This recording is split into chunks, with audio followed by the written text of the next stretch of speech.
시청자 여러분 안녕하십니까? 티브로드 경기 뉴스입니다. 윤화섭 안산시장이 최근 정치자금법 위반 등의 혐의로 경찰 조사를 받은 것과 관련해 안산시의회 자유한국당이 기자회견을 열고 윤 시장의 사퇴를 촉구했습니다. 이에 대해 윤 시장은 곧바로 입장문을 내고 정치 공세라며 반박했습니다. 조윤주 기자가 보도합니다. 안산시의회 자유한국당 의원들이 정치자금법 위반과 강제추행 혐의로 조사를 받은 윤화섭 안산시장에 대해 사퇴를 촉구했습니다. 윤 시장은 6.13 지방선거를 앞둔 지난해 2월부터 같은 해 4월까지 지지자 A씨 등으로부터 수천만 원을 건네받아 일부를 불법 선거자금으로 쓴 혐의를 받고 있습니다. 또 지난해 3월 초 A씨의 차량 안에서 입을 맞추는 등 강제추행 혐의도 받고 있습니다. 이와 관련해 안산시의회 자유한국당은 이 같은 혐의와 의혹에 대해 윤 시장이 공개 사과하고 경찰 조사에 철저히 임할 것을 촉구했습니다. 시장은 앞으로 계속될 경찰 조사에 적극적이고 성실히 임하여 모든 의혹을 해소시켜 주기를 강력히 촉구한다. 이에 대해 윤 시장은 즉각 입장문을 내고 자유한국당 측의 정치 공세라며 반박했습니다. 기자회견에서 밝힌 내용은 실체와 너무 다르다며 고소인 A씨가 선거 이후 자유한국당의 전신인 정당 출신의 지역사업가 B씨와 함께 제안한 내용을 윤 시장이 거부하자 그 후로 윤 시장을 고발했다고 주장했습니다. 안산시의회 민주당 의원들도 확정되지 않은 사안에 대해 여론을 호도해 내년 총선에 영향을 미치려 하는 의도가 담겼다고 유감을 드러냈습니다. 수사가 종결이 안 된 사안에 대해서 기정사실화해서 민주당을 공격을 한 거잖아요. 이제 수사에도 영향을 미치게 하고 협치를 한 거에 대한 그런 룰을 깬 거다 이렇게 저희가 판단을 해서 사과해라 뭐 이런 취지의 글입니다. 저희가. 불법 선거자금을 받은 혐의 등으로 고소된 윤화섭 안산시장이 공식 입장을 표명한 가운데 안산시의회 여야 간의 마찰 양상으로 이어지면서 진실 공방은 계속될 것으로 보입니다. 티브로드 뉴스 조윤주입니다. 최근 3기 신도시 개발 지역에 포함된 수원 당수동 지역 주민들과 환경단체들이 개발에 반대한다고 밝혔습니다. 환경 파괴는 물론이고 신분당선 연장과 관련해서도 납득할 수 없는 결정이라는 입장입니다. 김효승 기자입니다. 푸릇한 논이 펼쳐지고 한편에는 비닐하우스가 자리한 곳. 수원 당수동 일대입니다. 도심 속 자연을 느낄 수 있는 당수동 일대에 아파트가 생겨날 전망입니다. 69만 제곱미터, 5천 세대 규모의 당수 2지구가 국토교통부의 3기 신도시 지역에 포함된 겁니다. 하지만 수원 시민들은 이에 크게 반발하고 있습니다.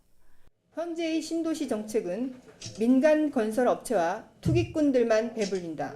현재와 같은 주택 공급 확대 정책으로 서울과 수도권의 집값을 잡을 수는 없다. 원주민들은 쫓겨나고 투기만 늘어날 거라는 게 시민들의 주장. 수원 시민단체는 합동 기자회견을 열고 신도시 정책의 실효성을 비판했습니다. 신도시 계획에 정작 원주민과 시민의 의사는 반영되지 않는다며 원점 재검토를 요구했습니다. 수원 시민들의 아니면 또 다른 경기도민들의 의견이 반영되는지 궁금하기 짝이 없습니다. 의사결정 과정이 투명하지 않고 공감이 가지 않으니 저희는 정부의 기대하는 성과 결과도 의심스러울 수밖에 없고요. 시민들은 폭염을 비롯한 환경 문제가 늘고 있는 상황에서 그나마 남아있는 녹지까지 파괴해선 안 된다는 입장입니다. 개발구역으로 된 부분은 수원의 마지막 바람길입니다. 수원시 주거복지정책이라든지 녹색복지, 환경에 대한 생태에 대한 관심이 조금이라도 있다면 원점부터 국토부는 당수 2지구의 선정 배경에 신분당선 연장선을 통한 접근성도 포함한 가운데 시민단체는 경제성이 부족한 철도 연장을 위해 무리한 개발을 하려는 것 아니냐는 의혹도 제기했습니다. 신분당선 연장과 관련해서 솔직히 말하면 일정 정도 요건을 충족하지 못한다는 것들 때문에 많이 연기됐다는 얘기들이 있었잖아요. 그것 때문에 그냥 끼워 맞추식으로 5천 세대 정도를 그 그린벨트를 희생하면서까지 만드는 게 아닌가. 3기 신도시 발표 이후 지자체마다 시민들의 반대 의견이 이어지고 있는 상황. 수원 시민단체는 앞으로 신도시 지정 철회를 위해 다른 지역과의 소통을 이어간다는 방침입니다. 티브로드 뉴스 김효승입니다. 안성에서 서울 강남을 연결하는 무정차 직행버스가 오는 28일부터 첫 운행을 시작합니다. 기존에 운행하던 버스보다 30분 이상 단축될 것으로 보입니다. 박희분 기자가 보도합니다. 안성과 강남역을 오가는 무정차 직행버스가 오는 28일 첫 운행을 시작합니다. 우석재 안성시장은 기자회견을 열고 새로 운행을 시작하는 직행버스의 개통 과정과 노선 운영 계획을 설명했습니다. 강남대로 신규 버스 진입에 성공한 것은 올해 들어 안성시가 유일할 만큼 우리에게는 타당성이 있는 절박한 사업이었고 우리의 노력 역시 부족하지 않았다고 자부합니다. 그동안 안성시는 경부와 중부고속도로 등 4통팔달 교통망을 갖추고 있지만 정작 서울 강남과의 직행버스가 없어 시민들이 불편을 겪어왔습니다. 시는 서울시와 8차례에 걸친 실무협의 과정을 거쳐 지난달 노선 신설 인가를 받았습니다. 새로 개설되는 무정차 직행버스는 안성종합버스터미널에서 오전 6시 45분 첫 출발해 남한성 나들목을 거쳐 서울 강남역까지 연결됩니다. 운행 시간은 약 1시간 5분가량 소요되고 왕복으로 하루 6번 운행할 예정입니다.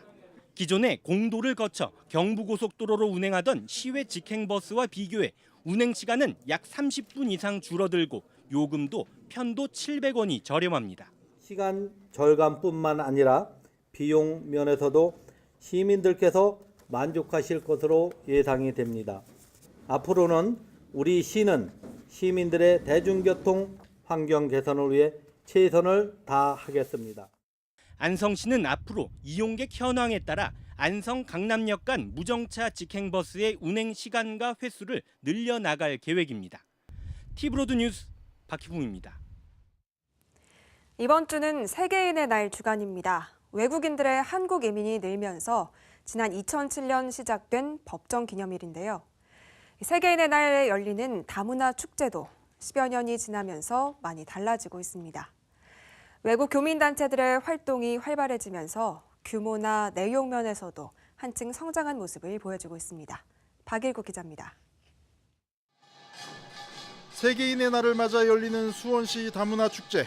행사의 절정은 세계 민속 의상 패션쇼입니다. 지역에 거주하는 외국인들이 각자 자신의 나라 전통 의상을 입고 무대로 걸어 나옵니다. 화려한 색상의 옷과 장식품이 등장할 때마다 관객들은 사진 찍기 바쁩니다. 이런 옷이 필요하구나 뭐 그런 생각도 들었고요. 그리고 우리나라와는 달리 화려하고 특히나 베트남하고 태국 같은 정상 옷들은 우리가 보지 못한 것들이에요. 모두 고향에서 직접 구입해 오거나 교민단체들이 미리 준비해 놓은 전통 의상들입니다. 패션쇼에는 13개 나라에서 온 70여 명이 참가했습니다. 모국에서도 결혼이나 기념일에 입는 옷들이 오늘따라 더 특별하게 느껴집니다. 매년 다문화 축제 열었는데요. 근데 매년 제 느낌은 새로운 것 같습니다. 5월 20일 세계인의 날을 맞아 열리는 다문화 축제가 10여 년을 지나면서 크게 성장하는 모습을 보이고 있습니다. 결혼 이민 여성들의 국내 적응에 초점을 맞추던 기존 축제가 외국 교민단체 활동으로 중심이 옮겨지고 있습니다. 저희가 일정 이제 비용을 좀 지원을 좀 하면서 교민끼리 모여서 그 나라 음식을 만들어 먹기도 하고 또 교제를 나눌 수 있는 그런 기회를 저희가 만들고 있습니다. 그래서 예산만 된다면 자꾸 그거를 좀 더 늘려가고 싶거든요. 2010년 이후 생기기 시작한 경기 남부의 외국인 교민단체는 14개 국가로 늘었습니다. 국적도 동남아 중심에서 중앙아시아와 남미 지역까지 넓어지고 있습니다. 현재 경기 지역의 등록 외국인은 58만 명, 전체 인구의 4.4%를 차지하고 있습니다. 티브로드 뉴스 박일국입니다. 경기 지역에서 장기 체류하는 등록 외국인만 50만을 넘었습니다. 이 중에서 10% 정도는 지방선거 투표권까지 주어지고 있는데요. 외국인은 법률상 주민에 포함되지 않고 있어 새로운 사회 문제가 되고 있습니다. 계속해서 박일구 기자입니다. 수원시 고등동 주택가에 있는 한 공원입니다. 쓰레기 무단 투기를 하지 말라는 현수막에 한글과 함께 중국어가 적혀 있습니다. 하지만 현수막 바로 아래에는 보란 듯이 쓰레기가 수북합니다. 봉투 안에는 먹다 남은 음식물부터 속옷까지 온갖 것이 담겨 있습니다. 중국 담뱃값부터 식품 포장재들까지 줄줄이 나옵니다. 외국인 거주자들이 많은 고등동 일대에선 이 같은 무단 투기를 처리하는데 봉투값만 하루 30만 원 정도가 들어갑니다. 지금 이쪽 뒤쪽으로는 지금 거의 다 중국 분들이에요. 이분들인데 쓰레기 봉투 쓰는 사람이 별로 없어요. 전부 다 무단 투기예요. 그래서 주인들하고도 대화를 많이 하거든요, 우리가. 경기 지역에서 90일 이상 장기 체류하는 외국인은 모두 58만 명. 안산이 8만 6천 명으로 가장 많고 다음은 수원, 시흥, 화성 순입니다. 이 중 안산과 시흥은 전체 주민 수의 10%가 넘고 수원, 화성, 평택 등은 5% 내외를 차지하고 있습니다. 외국인 비중이 높은 안산, 시흥은 최근 5년 사이 외국인 대상 행정 비용으로 연간 20억 원, 총 100억 원 이상을 쓰고 있습니다. 생활 습관이나 문화가 달라서 내국인보다 50% 이상 인력과 비용이 많이 들어가고 있지만 행정력과 예산은 이를 따르지 못하고 있습니다. 현행 법규가 법률상 주민을 주민등록상의 주민으로 한정하고 있기 때문에 외국인이 늘어도 예산이나 인력은 늘지 않는 겁니다. 도의회에서는 자체 예산만이라도 외국인 수를 주민에 포함시켜 지급할 필요가 있다는 지적이 나오고 있습니다. 경기도의 예산 집행과 사업 진행 시에도 기초단체의 외국인 수를 고려해서 이런 것들에 대한 경기도의 사업 집행이 좀 이루어지기를 제안드리겠습니다. 이재명 지사는 중앙정부의 관련 규정 개정을 건의하고 도가 해결할 수 있는 부분을 찾겠다는 뜻을 밝혔습니다. 시흥시의 제안도 있었고 또 도내 각 시군에 유사한 문제들이 많이 있기 때문에 주민등록된 내국인 기준이 아니라 실제 거주하는 인구 기준으로 주민을 계산해야 된다. 수원시의 경우 특례시로 전환할 때 외국인 관련 권한을 중앙정부에서 이관받아야 한다는 목소리가 나오고 있습니다. 경기도도 일단 공무원 정원 조례를 개정해 외국인 수를 감안한 조직 개편을 진행할 방침입니다. TV로드 뉴스 박일국입니다. 충북 음성군이 가축분뇨 공공처리 시설을 추진하면서 이웃인 이천 시민의 의견은 들을 필요가 없다는 입장을 보였는데요. 하지만 그렇지 않다는 연구 결과가 나왔습니다. 음성군 가축분뇨 입지가 정당한지를 입증하는 전략 환경 영향 평가를 실시해야 한다는 경기연구원의 용역 결과입니다. 보도에 주하영 기자입니다. 충북 음성군의 가축분뇨 공공처리시설 설치 후보지 유치를 위한 공고문입니다. 주민지원금 20억 원을 지원하고 사업 시행 시 사전에 충분히 협의하고 민원 발생 때는 부서의 책임으로 처리하도록 했습니다. 폐기물 처리 시설 관련법이 근거입니다. 하지만 경기연구원은 이 법을 근거로 음성군이 가축분뇨 처리 시설과 300m 떨어진 이천시 율면과 협의했어야 한다고 봤습니다. 이 법은 부지 경계에서 2km 이내 지방자치단체와 협의하고 주민지원기금 조성과 주변 환경 영향을 실시해야 한다는 내용을 담고 있습니다.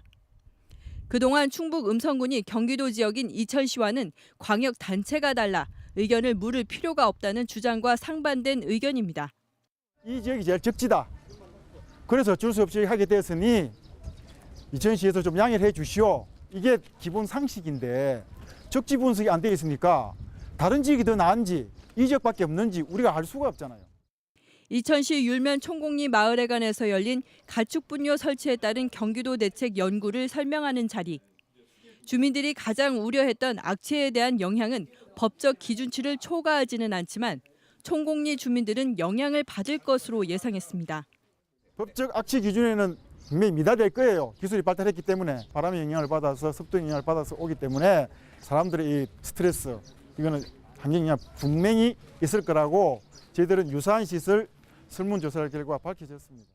경기연구원의 설명을 들은 주민들은 충북 음성군 가축분뇨 시설 후보지가 타당성이 있는지를 객관적으로 증명할 수 있는 전략 환경 영향 평가를 실시해야 한다고 제안했습니다. 음성군에서 그걸 보완해서 분명히 점수가 여기 1등이다, 1번지를 하는 그 확인에 대한 근거 자료가 없거든요. 주민들은 또 시설 착공 이전에 경기 연구원 결과를 충북 음성군에 전달해야 한다고 주장했습니다. 그리고 11월에 우리가 반대도 착공했는데요. 그렇게 우리한테 엄폰지 뭔지는 몰라도 그렇게 얘기하고 있고요. 그 사람들은 아무 상관이 없는데 우리가 그냥 반대하는 거로 다 얘기하고 있어요. 경기도는 갈등 조정을 통해 의견을 전달하겠다고 밝혔습니다. 절차에 의하고 합리적인 방법을 통해서 여러분들 의견을 잘 수렴하고 부천시와 경기도가 그 부분을 어떻게 잘 이끌어 나갈지를 많이 고민하겠습니다. 도와 지자체는 다르지만 이천시 율면 총곡리 주민들과 이웃 사촌이던 충북 음성군 원당리. 한 마을 같죠. 일을 하면서도 같이 품앗이도 하고 또 여기 분들이 여기 언당리 분들하고 동창 친구분들이 많고 잘 알고 그래요. 그런데 지금 거기가 적으로 가축분뇨 처리 시설 때문에 멀어진 이웃 사촌이 주민 의견 수렴을 통해 갈등이 조정되길 바라고 있습니다. 티브로드 뉴스 주아영입니다. 바다에 빠져 실종된 50대 남성이 시신으로 발견됐습니다. 평택해양경찰서는 지난 18일 바다에 빠져 실종된 것으로 추정했던 58세 A모 씨가 오늘 오전 4시 30분쯤 화성시 도리도 인근 해상에서 조업 중이던 어선의 그물에 걸려 시신 상태로 발견됐다고 밝혔습니다. A 씨는 평택으로 낚시를 다녀오겠다고 가족에게 말한 뒤 집을 나가 연락이 끊겨 실종 신고가 접수된 것으로 알려졌습니다. 신고를 접수한 해경은 A 씨가 평택시 원정리 부두에서 해상으로 떨어진 것으로 추정되는 CCTV 영상을 확보해 수색 작업을 벌였습니다. 해경은 A 씨가 실족했을 가능성에 무게를 두고 정확한 사고 원인을 조사하고 있습니다.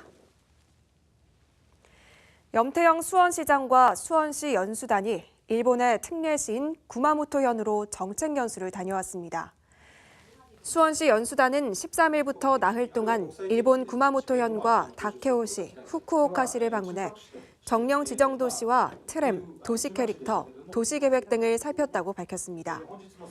구마모토현은 특례시와 비슷한 정령 지정 도시로 광역자치단체에 속해 있지만 일반 지방정부에 비해 권한과 예산 규모가 큰 자치단체입니다.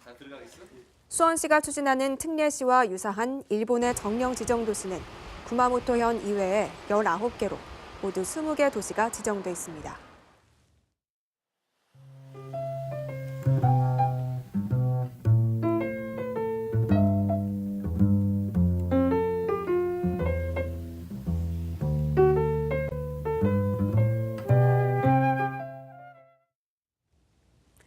매년 5월 셋째 주 월요일은 성년의 날입니다. 올해는 2000년생이 그 주인공인데요. 꽃과 향수 등을 선물하는 현대식이 아닌 전통 방식의 성년례가 열렸다고 합니다. 처음 경험해보는 전통 성년례 현장, 권예솔 기자가 담아봤습니다. 마음을 항상 깨끗하게 할 것이며 적을 이루도록 책임을 다하겠습니다. 성인으로서 권리와 의무가 생기고 스스로의 결정에 책임져야 하는 시기라는 의미의 성년의 날. 도포와 갓, 족두리와 비녀 등 전통 방식의 복식을 입은 학생들의 표정에서 진지함이 느껴집니다. 평소에 약간 성년의 날 이런 의식에 대해서 잘 모르고 있었는데 고3, 제가 고3이잖아요. 그래서 공부만 하다가 이렇게 또 새롭게 성년의 날 의식을 치르게 될 수 있어서 뜻깊은 자리였던 것 같아요. 성년이 이제 되니까 책임의식도 가지고 이제 사회에 가면서 사회에 가는 준비 오늘을 통해서 한번 다시 하는 그런 계기가 되는 것 같습니다. 기쁨도 잠시, 학생들은 입시라는 현실을 마주합니다. 하지만 오늘 부여받은 성인이란 무게감에 걸맞게 새로운 계획을 세워봅니다. 일단 아침 6시에 일어나서 7시부터 공부 시작하기로 내일부터 제대로 실천하기로 마음먹었습니다. 아무래도 고3이니까 성적 고민이 아닐까 싶어요. 이번 기회를 통해서 더 열심히 해야겠다는 생각이 들고 성인이 돼서도 더 잘 해야 되겠다는 생각이 듭니다. 한편 전통 성년례는 한때 사라졌다 1973년 다시 부활한 성년의 날을 기념해 매년 5월 셋째 주 월요일마다 행사가 열리고 있습니다. 선조들이 행했던 전통 성년례를 경험하며 진정한 성인의 의미를 찾아보는 기회가 되었길 바랍니다. 티브로드 뉴스 권예솔입니다.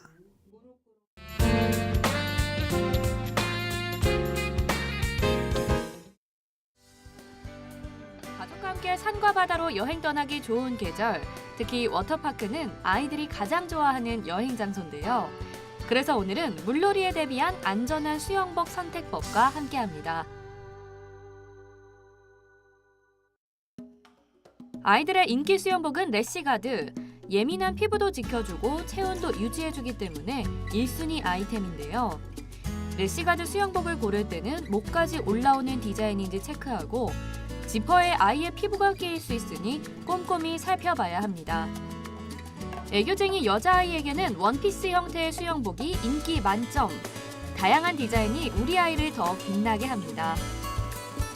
그렇다면 수영복은 어떻게 골라야 할까요? 먼저 수영복은 물속에서 잘 처지기 때문에 아이에게 딱 맞는 사이즈를 선택해야 합니다. 또 안전 확인 마크도 체크해야 하는데요. 13세 이하의 어린이가 사용하는 제품에는 KC 마크 표시가 있으니 구매 전 꼭 확인하세요. 마지막으로 자외선 차단 지수. 섬유의 자외선 차단 지수를 나타내는 UPF 지수를 반드시 확인해야 하는데요. 야외 활동으로는 30에서 50 정도가 적당합니다. 우리 가족 행복 타임, 꼼꼼히 고른 수영복 하나로 안전한 물놀이를 즐기세요.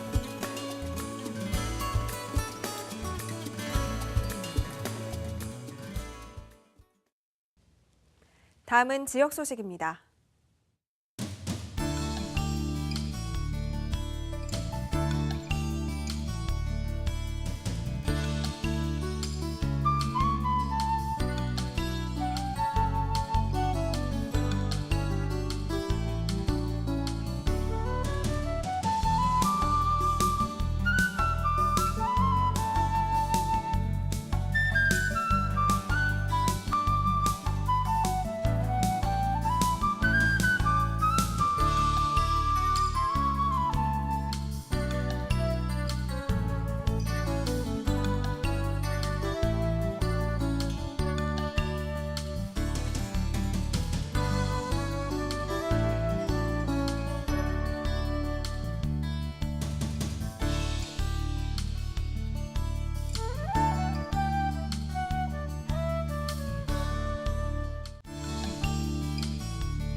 이상으로 티브로드 경기 뉴스를 마칩니다. 시청해주신 여러분 고맙습니다.